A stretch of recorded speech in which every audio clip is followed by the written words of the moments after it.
Okay, hello and welcome to another drone video by an amateur.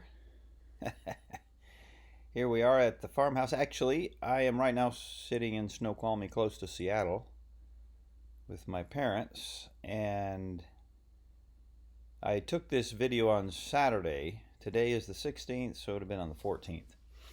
And basically it's just an update on the landslide. Not too much going on there. As you can see, not much grass has grown back there.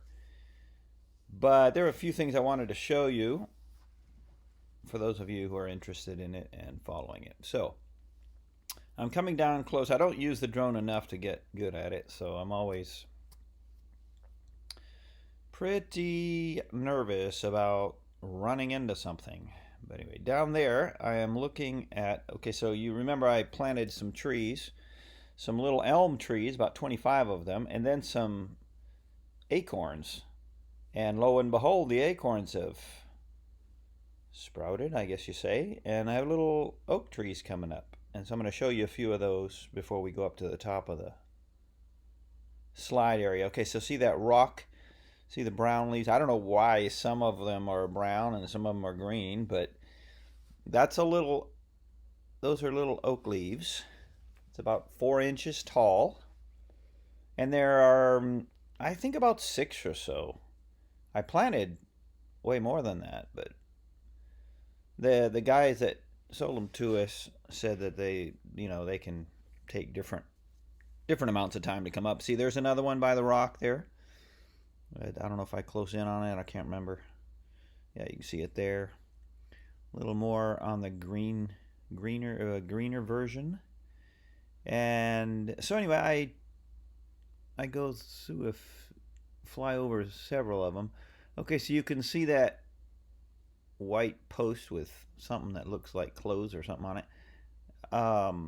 I put those all around the field. I was talking to the guys, the brothers downtown, where we got the seeds and the trees from. By the way, they gave us the acorns and the trees. I think they were like 10 cents a piece, the little elm trees.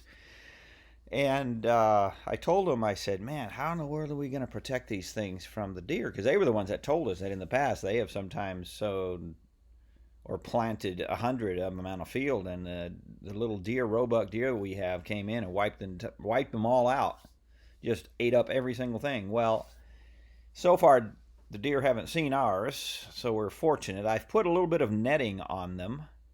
I'll show you that in just a minute.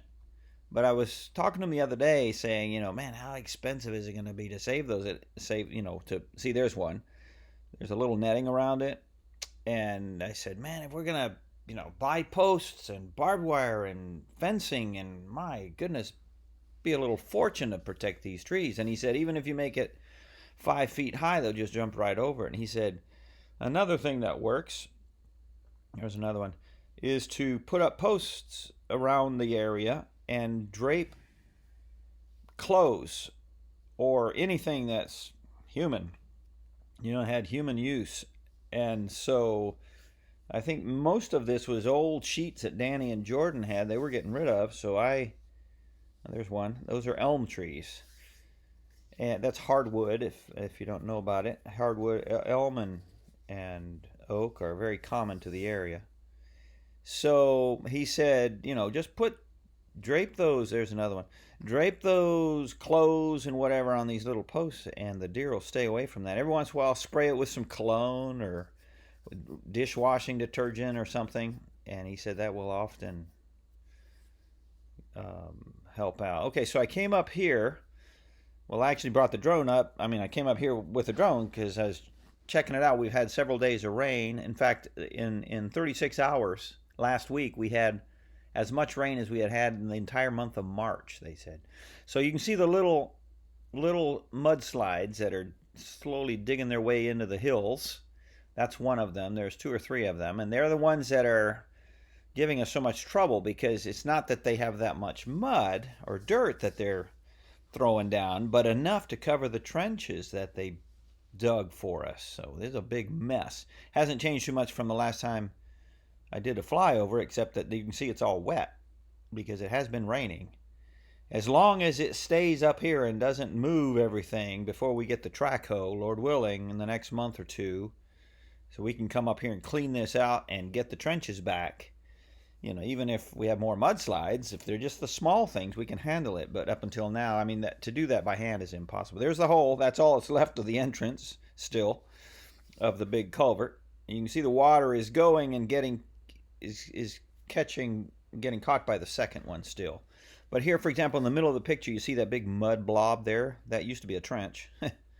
Water's going around it some, but that all needs to be cleaned out with a track hoe and you know, maintained. This is the bottom side. Obviously, the culvert is wide open there. So, yeah, that's where we are, Lord willing. We're very grateful for some funds still continue to come in for the track hoe, but most of what Lord wants us to have, I think we already have, which is a little over $25,000, which is amazing. We're very happy, very thankful for that, for all of you who have given. And that's a little webcam that Danny has set up there for us to see the landslide. So we can see it on our phones. I just checked it out here. I'm in Seattle, and I just looked at the landslide through that webcam a few minutes ago.